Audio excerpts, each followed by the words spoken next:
สู่ซ่องสาวรุ่นเด้อวันนี้สาวรุ่นกับสิภาพพ่อแม่พี่น้องมาแกงหน่อไม้เที่ยงกันเนาะมื้อนี้ก็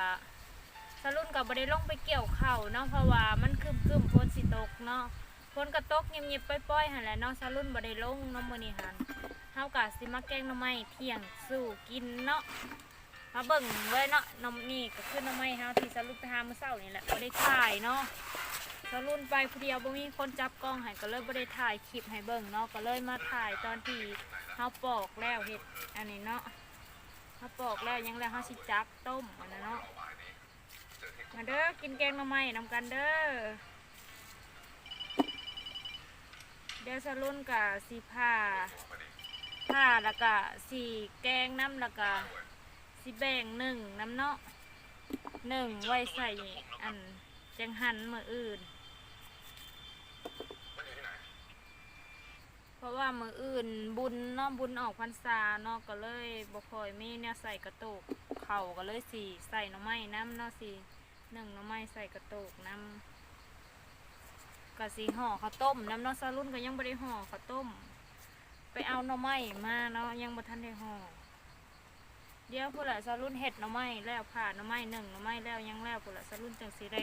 ห่อข้าวต้มจังสิได้ไปเอาใบตองมาห่อข้าวต้มเนาะนี่กับบรรยากาศก็ครึมลมก็แห้งเนาะเพราะว่ามันเป็นลมหนาวเนาะฝนก็ตกวันนี้บรรยากาศก็ดีเนาะเย็นดีบ่มีแดดเลยเนาะฝนก็ตกปล่อยๆลมก็แห้งเนาะลมหนาวก็ปานนั่น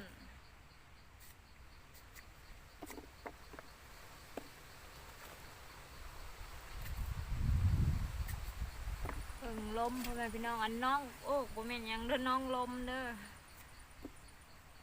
ลมผัดแห้ง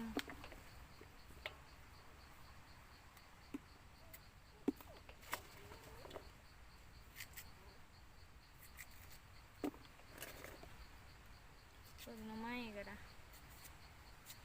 หน่อไม้ก็ไปหากับบ่ค่อยมีบ่ค่อยได้เลยแหละพ่อแม่พี่น้องเลย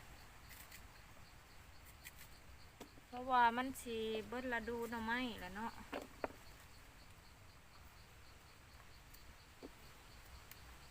มื้อเช้าสรุ่นไปแต่เช้าๆบ่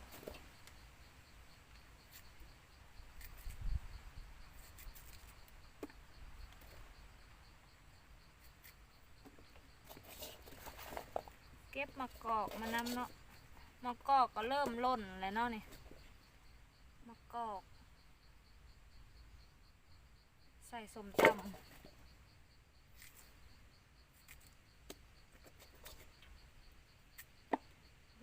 ลมพัดกกไม้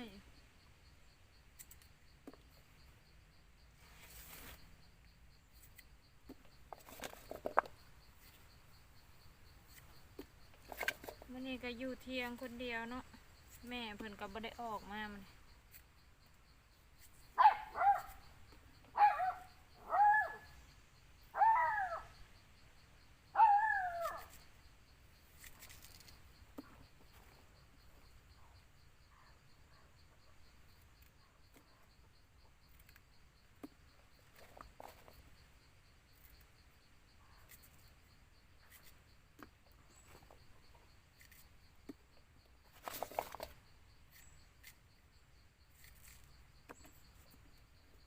นี่ก็คือหน่อไม้ที่เขาผ่าแล้วเมื่อกี้เนี่ยเนาะ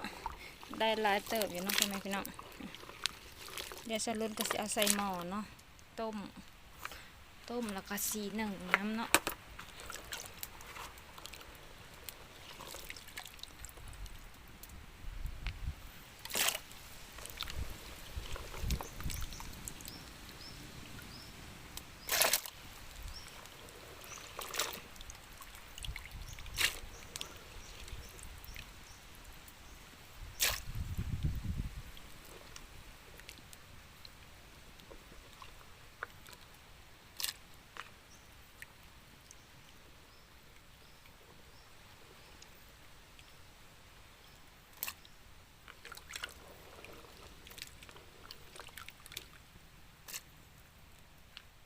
สรุปก็สิใส่เกลือน้ำเนาะ ราะว่าต้มหน่อไม้คันเฮาใส่เกลือน้ำหั่นมันสินัวเนาะตอนหน่อไม้ก็ล่ะตอนหน่อไม้มันก็สินัวเนาะคันเฮาต้มหน่อไม้แล้วเฮาบ่ใส่เกลือหั่นตอนหน่อไม้มันก็สิจางๆ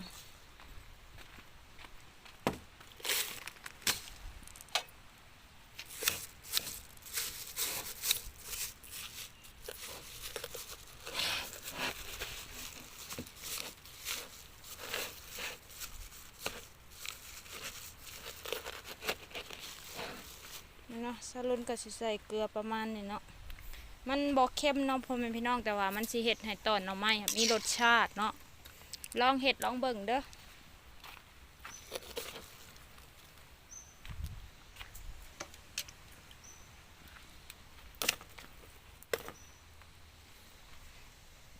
เดี๋ยวสรุนก็สิเอาหน่อไม้ใส่หวด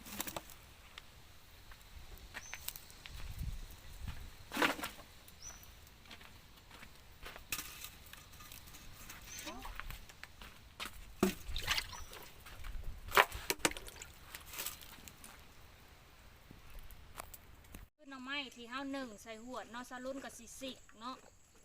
หลังจากที่เฮาสิกแล้วเฮาก็สิไปเอาน้ำมาอันนี้เนาะมาหวด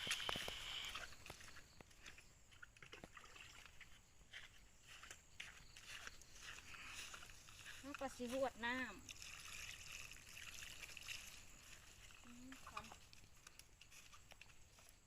หวดแล้วก็สิปิดไว้คือเก่าแล้วก็ดังไฟขึ้นเนาะหวดเพื่อให้มันจืดนะบ่ให้มันคิ้วเนาะ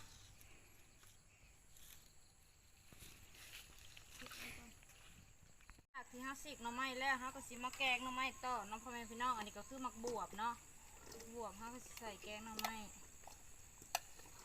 มักบวบแกงหน่อไม้กินเที่ยงอันนี้ก็คือน้ำยานางเบิ่งเนาะมันเป็นจะปวกเนาะน้ำยานางก็ได้จะปวกน้ำยานาง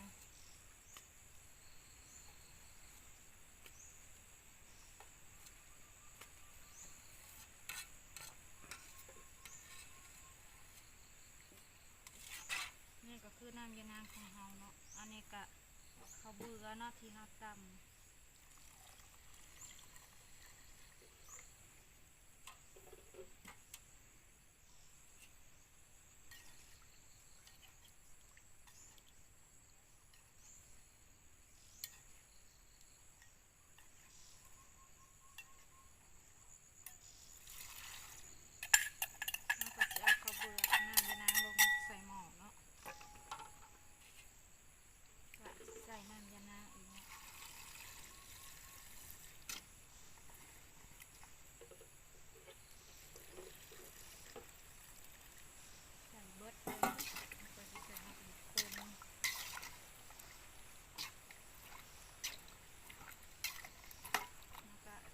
ข้างใส่ไทย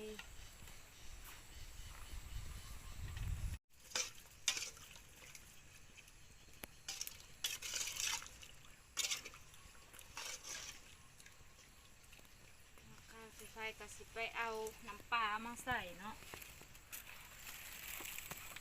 เพราะว่าซารุ่นบ่ได้กินปลาแดกเนาะก็เลยใส่น้ำปลาควัน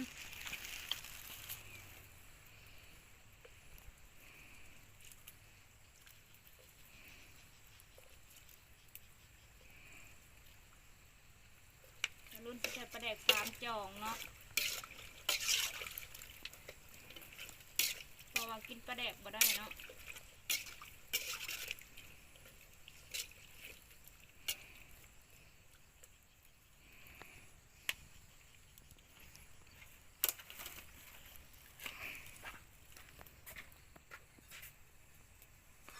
เราก็สิเอาฟ้าหม้อมาปิดไว้ก่อน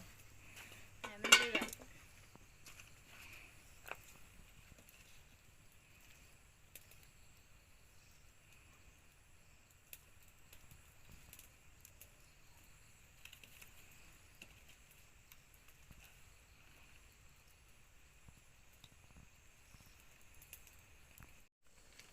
หลังจากที่มันพดแล้วเนาะเราก็สิเอาผักขะแยงใส่ผักขะแยงลงไป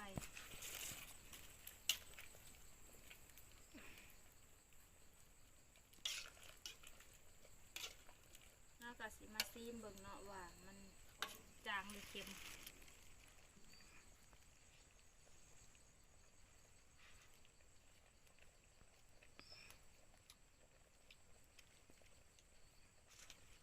พอดีเลยเนาะเดี๋ยวชาลุ่นกับสิตักขึ้นไปกินเลยเนาะมันเนี่ยสุกละจะตอกก่อนมากินข้าวเที่ยงน้ำกันพ่อแม่พี่น้องมาเด้อทุกคน แกงหน่อไม้ห่อนๆ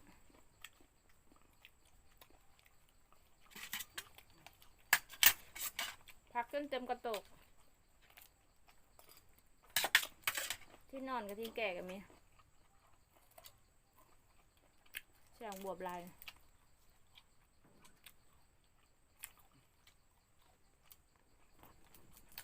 แกงหน่อไม้ก็ห่อนๆ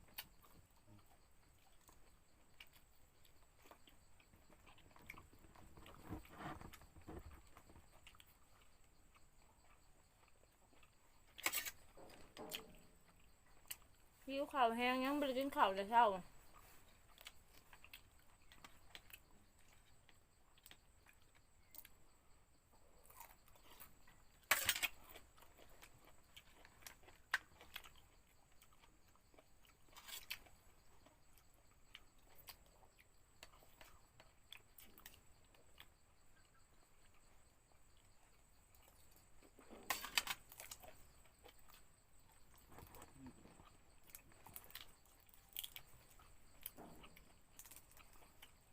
คนก็คือตกคือแดดตกลงมาหยิบๆแล้วก็แดดเห็นก็ได้ เบิ่งมือมือเรือ มื้ออื่นเขาสิตกเอาบ่ มือคืออุปดา อืม ต่อไปอีกโตอีกโตอีกแล้วก็แลนเลิกอ่ะ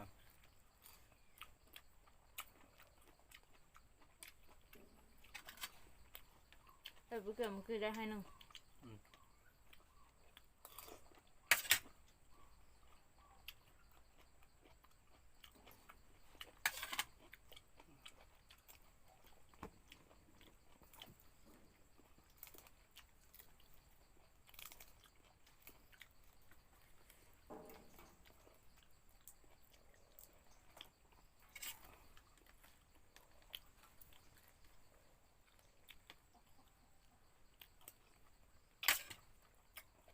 ว่าเนี่ยคนห้ามบุกกู้กับมันบ่นะซะเพราะงั้นมาคือมาอันไหนแต่คนก็ได้เรียกว่าสิตกลีนอกข้าวแรงตัวกู้ ทำกู้กระแหงเมื่อมัน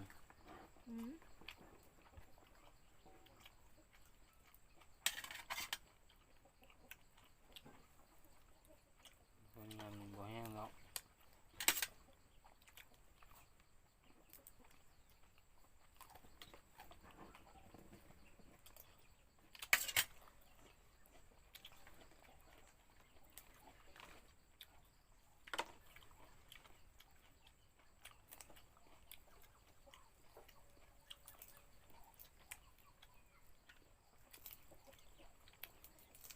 เล็กหน่อยนะคะหัวมาทางนี้แล้ววะ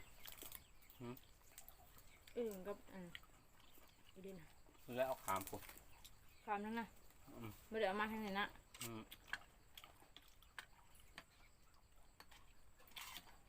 เรียนตักแกงน้องใหม่ไปให้จะกินยัง แกงใหม่แล้วแม่สาวปอกบอกให้เอาแกงใหม่ไปหาแกงใหม่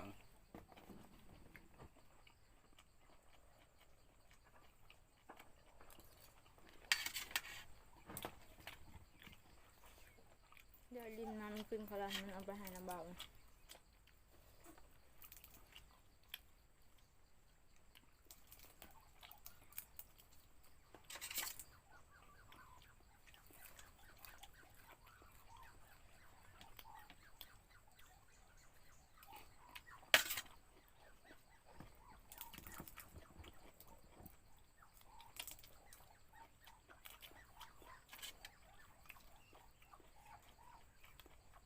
แกงน้ำใหม่ก็น้ำเย็นนะ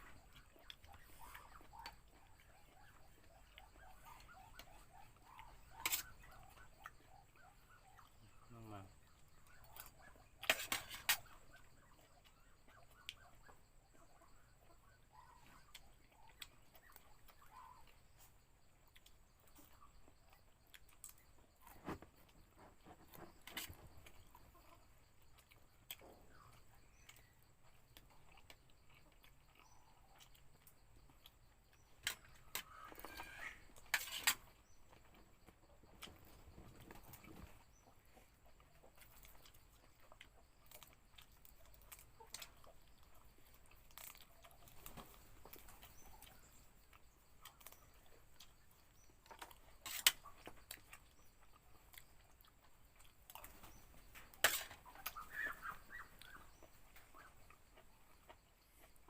ตีรักแซม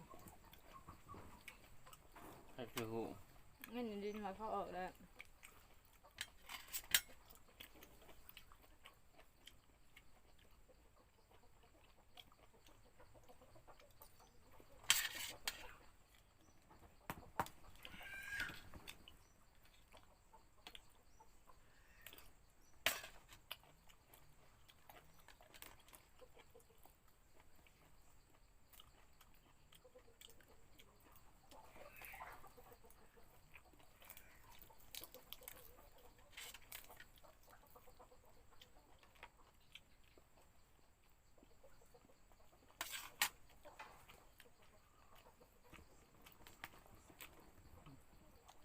ต้นทาง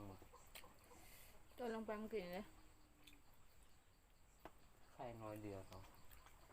จะใช่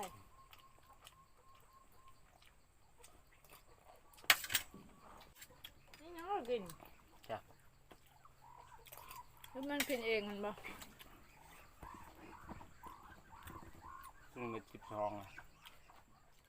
ไข่ลูกอยู่ที่กัน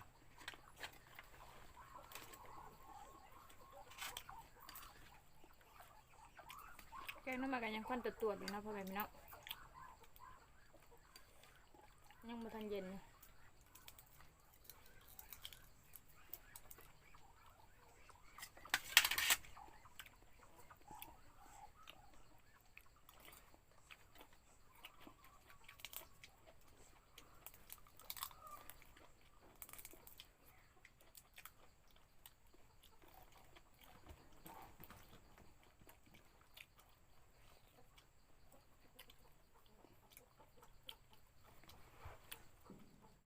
หลังจากที่เฮากินข้าวอิ่มเป็นที่เรียบร้อยแล้วเนาะสรุนก็สิมาห่อข้าวต้มอีกเนาะยังบ่ทันแล้วอยู่สรุนก็สิห่อข้าวต้มเฮาก็สิปอกกล้วยเนาะปอกกล้วย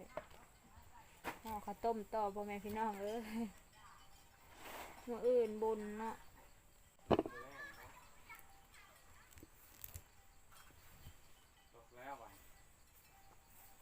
ฝนกระตกเนาะตกเงียบๆอยู่เนาะฝนตกเหาะห้ำข่าวซาลุนเลยเนาะซาลุนเกี่ยวข้าวเมื่อวานเนี่ยเมื่อนี้หามบริเกี่ยวเนาะเพราะว่าฝนตกเงียบซาลุนก็เลยบริเกี่ยวนี่ก็กำลังสิตกอีกแล้วพ่อแม่พี่น้อง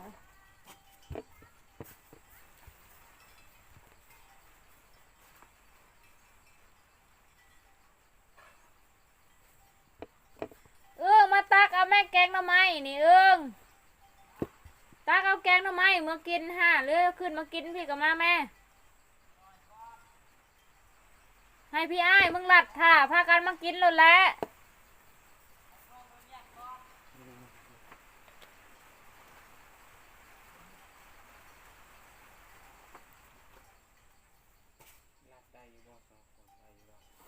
หลังจากที่ห้าปอกและห้ากระสีผ่ากล้วยเนาะ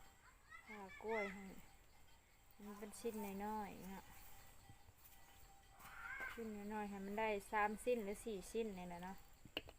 แต่สรุนสิเห็ด3 ชิ้น4 ชิ้นมันน้อยเกินไปเนาะ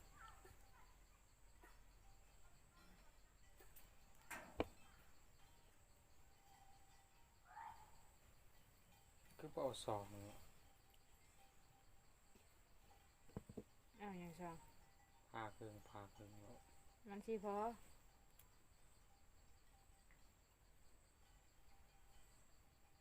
ปีหนึ่งมันสิบ่ได้3 โคม เอาน้ำตาลมาซาวใส่ไม่จังหวานบ่ใส่กะทิก็ใส่แต่น้ำตาล จะก็ไปเอามาก็สิเฮ็ดให้แต่อย่ามาเทตรงนี้ได้ก้อยห่อบริเวณเขาก็เอาไว้น้ำตาลในกระตาไปเอามาติก็สิเฮ็ดให้โคม1 2 โคม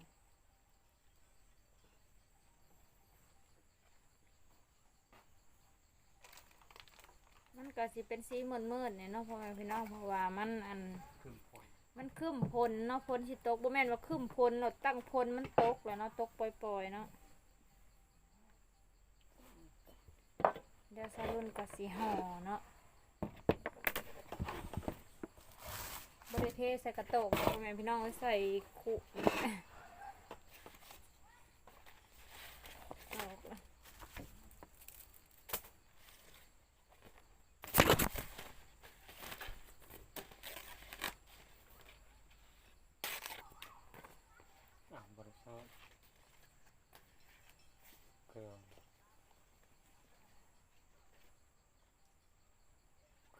เสื้อเขา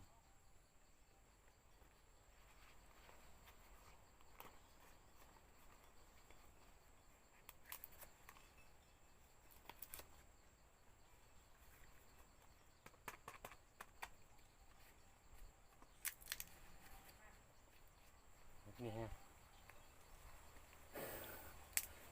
ลุงก็ได้กีบหนึงเนาะเดี๋ยวก็สิห่ออีกใช่เลย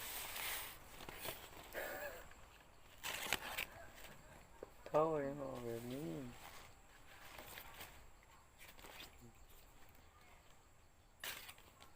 แล้วก็เขาว่าจิกจิกจิกจิกตัวเขา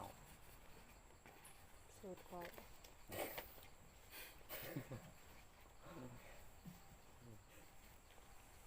มันก็จิก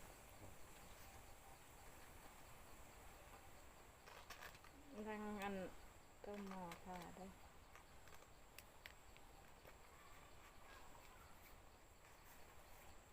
แล้วก็พับเขาพับไม่ต้องนี่พับมันเข่า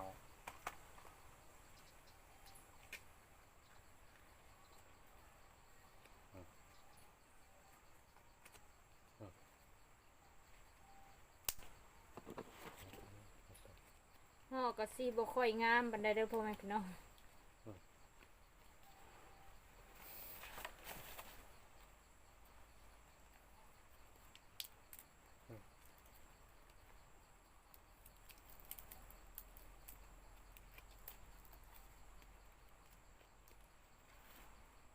เขาขึ้นนาแต่เกิดเขาจับขึ้นบางๆ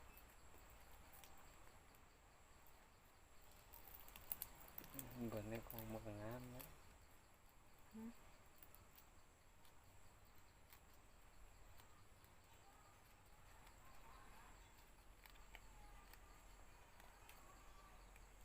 ก็ต้มสลุดบ่ค่อยงามปานใดฝนตกเด้อพ่อแม่พี่น้องตกแห้งเติบอ่ะนี่สรุ่นสิได้เสิร์ฟพรข้าวเอามาเอง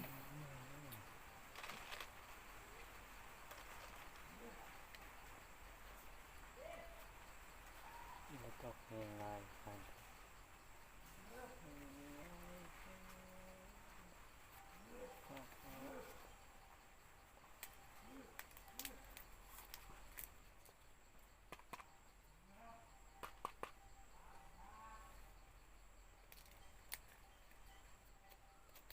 กะกิบน้อย แบบนี้แหละ น้ำจับมาดูอันนะฮะเอาเข้ามาตารางไม่โดนพื้นค่ะเข้ามาใส่หม้อมันอยู่ลาว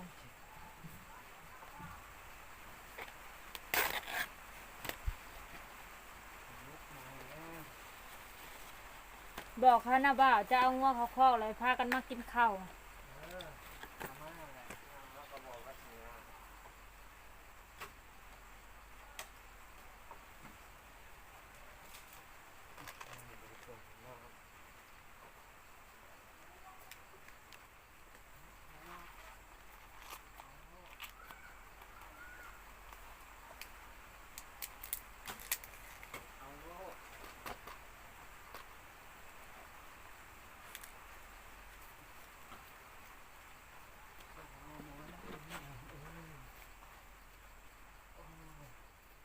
กระสิเอานี่มาแนบกัน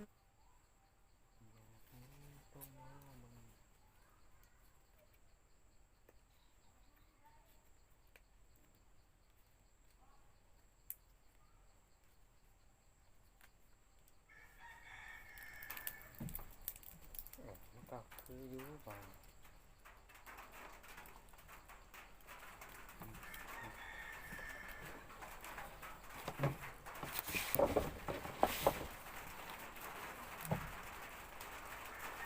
นี่เนาะ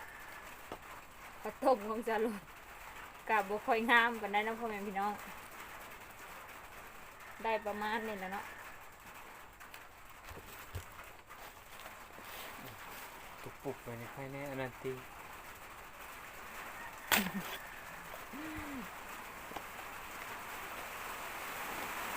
โอ้ยฝนตกแล้วพ่อแม่พี่น้องตกแห้ง